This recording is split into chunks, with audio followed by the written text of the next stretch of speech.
கிறிஸ்துவுக்குள் அன்பானவர்களே, ஆண்டவராகிய இயேசு கிறிஸ்துவின் நாமத்திலே அன்பின் வாழ்த்துக்கள்.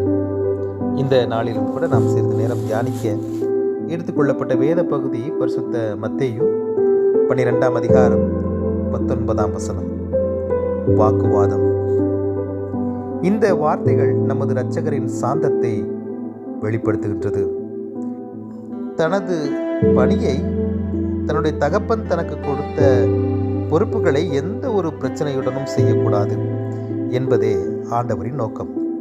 எனவேதான் பரிசேயர்கள் அவருக்கு விரோதமாக, அவருக்கு எதிராக பல முறை பேசின போதும், அவரை கோபப்படுத்தின போதும் கூட கிறிஸ்துவானவர் எந்த ஒரு எதிர்ப்பையும் காட்டவே இல்லை.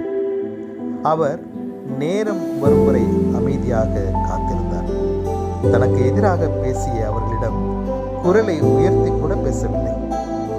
போர் சேவகர்கள் இயேசு கிறிஸ்துவை பிடித்த பொழுது பேதுரு கோபப்பட்டு ஒருவனது காலையை வெட்டினார். அப்பொழுதும் கூட இயேசு பேதுருவை கடிந்து கொண்டு அந்த மனிதனின் காலை ஒட்ட வைத்து அந்த மனிதனுக்கும் கூட ஒரு அற்புதத்தை செய்தார். எனக்கு பிரியமானவர்களே, இதிலிருந்து நாம் கற்றுக்கொள்ள வேண்டிய காரியமாக கர்த்தர் நமக்கு கொடுக்கிற ஆலோசனை என்ன? இன்றைய நாளிலே வாழ்கின்ற நாம் எந்த ஒரு காரியத்திற்கும் வாக்குவாதம் செய்யாமல் பொறுமையாய் சாந்தமாய் இருக்க நாம் அழைக்கப்படுகிறோம். ஆவியின் கனிகள் உண்பதிலே சாந்தமும் கூட வருகின்றது. நேரம் வரும் வரை நாம் காத்திருந்து இறைவனின் செயல்பாட்டிற்காக நாம் பொறுமையோடு அந்த காரியங்களை சுதந்திரித்துக் கொள்வதற்காக பொறுமையோடு இருக்க அழைக்கப்படுகிறோம்.